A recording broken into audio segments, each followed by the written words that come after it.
Okay जी, इस diagram के बाद जो अगला हमारा काम है वो है relationship among the use cases, कि आपके जो यूज केसेस हैं उनके रिलेशनशिप्स आप किस तरह डिजाइन करते हैं। So the UML allows us to extend and reuse the already defined use cases by defining the relationship among them। आप चीज़ों को बार बार रीडिफाइन, रीयूजेबिलिटी का कॉन्सेप्ट जो है वो ऊप के अंदर आपने बड़े अच्छे तरीके से पढ़ा होगा, तो उसका इस्तेमाल करते हुए हमें UML भी अलाउ करता है कि आप ये काम कर सकते हैं। तो रिलेशनशिप की वजह से हम यूजेबिलिटी को, रीयूजेबिलिटी को इंप्रूव कर सकते हैं। So use cases can be reused and extended into two different fashions, extend and use। एक होता है कि ऑलरेडी डिफाइंड एलिमेंट को आप यूज करते हैं, और दूसरा होता है कि आप उस ऑलरेडी डिफाइंड को एक्सटेंड की फॉर्म में ले जाते हैं। So in the case of uses relationship, we define that one use case raise the steps defined in another use case during the course of its own execution। सो बाजुकात क्या होता है कि यूज का जो रिलेशनशिप है ना, हम वो डिफाइन करते हैं जब एक यूज केस ने आगे किसी और जगह पे यूटिलाइज होना है या उसकी अपनी एग्जीक्यूशन के दौरान उसकी यूटिलाइजेशन होनी है। Hence this defines our relationship that is similar to the relationship between two functions where one make a call to the other function। so use में क्या होता है, एक यूज केस या एक एक्टर एक यूज केस दूसरे को कॉल, मतलब कॉल जनरेट करेगा। जैसे मैंने अपने प्रोसीजर में कहा जी फाइंड कैलकुलेट या कैलकुलेट दिस, तो वो कैलकुलेट करने का जो प्रोसीजर है वो यूज करेगा इस यूज केस को।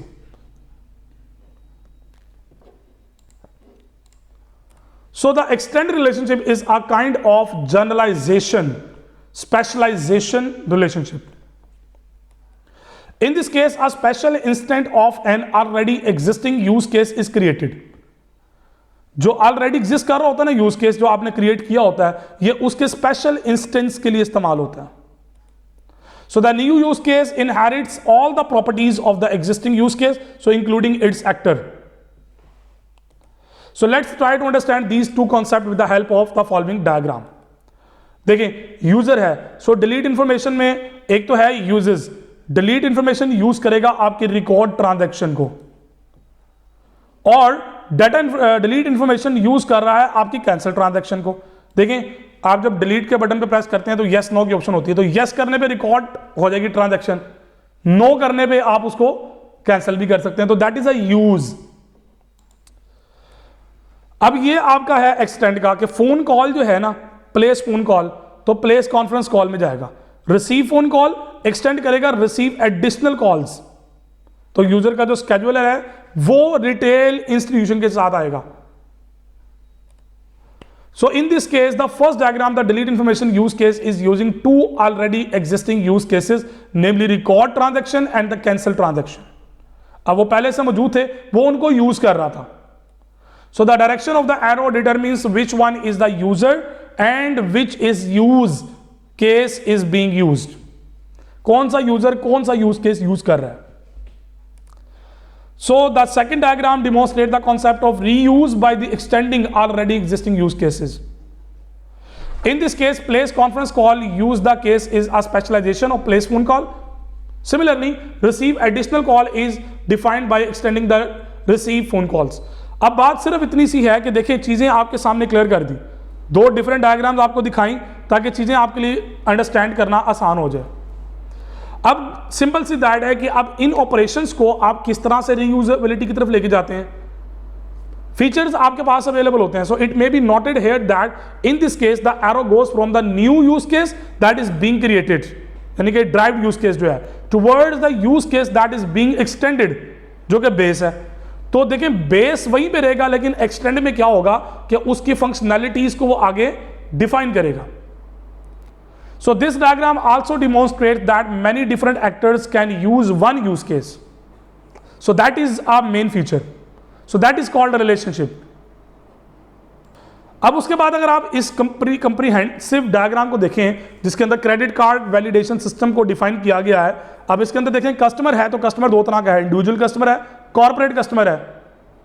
अब इंडिविजुअल कस्टमर के अंदर भी फ्रीली अवेलेबल है, पेड है, या रजिस्टर्ड कह लें या नॉन रजिस्टर्ड कह लें।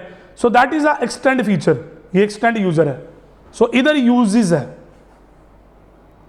सो that is a picture that describing the concept of extend and uses.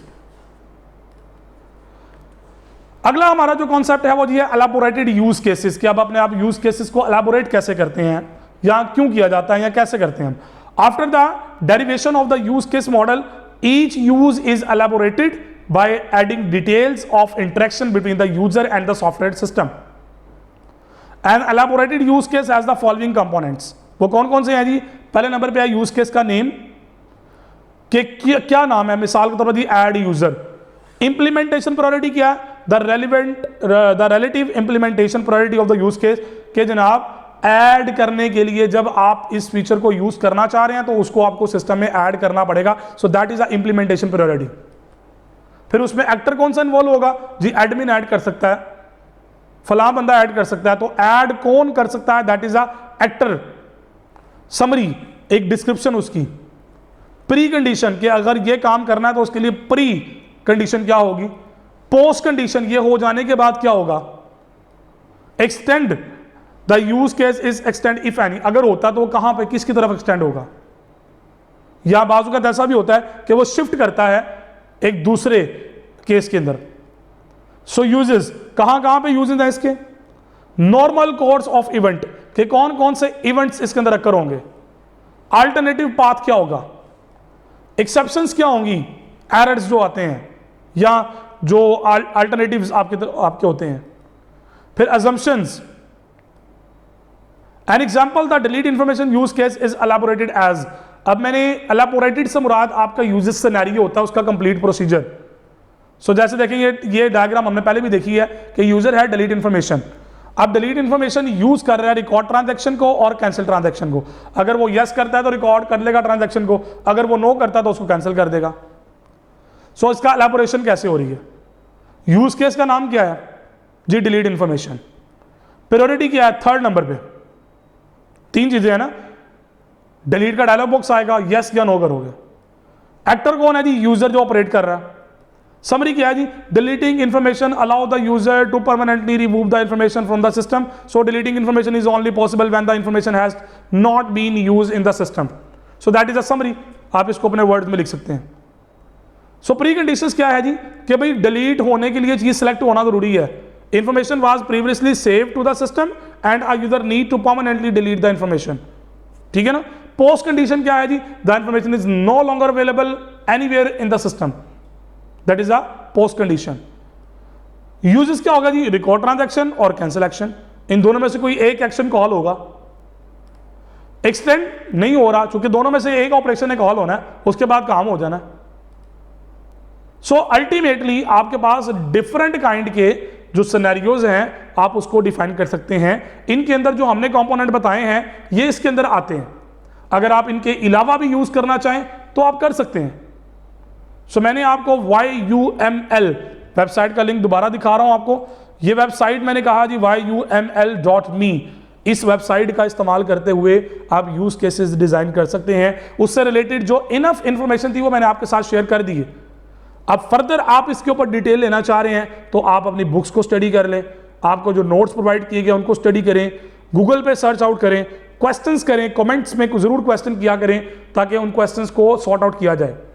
Question करने से दो फायदे होते हैं, एक तो आपकी प्रॉब्लम सॉल्व होती है और दूसरा बाज़ वक़्त ऐसा होता है कि आपके क्वेश्चन करते हैं और उस क्वेश्चन से रिलेटेड कोई और इन्फॉर्मेशन भी ज़रूरी होती है तो आपके नॉलेज में इजाफा होता है क्वेश्चन करने से। बट कीप इन माइंड, तंग करने में और क्वेश्चन करने में फ़र्क होता है। अपना बहुत सारा ख्याल रखिएगा और फीडबैक ज़रूर दीजिएगा। कहीं पे अगर कोई कमी कोताही रह गई है तो उसको इम्प्रूव किया जा सके। अपने फीडबैक ज़रूर दिया करें, जो कि आपका फीडबैक बहुत इंपॉर्टेंट होता है हमारे लिए इम्प्रूवमेंट के लिए। सो अपना बहुत सारा ख्याल रखिएगा, दुआ में याद रखिएगा। अल्लाह हाफ़िज़।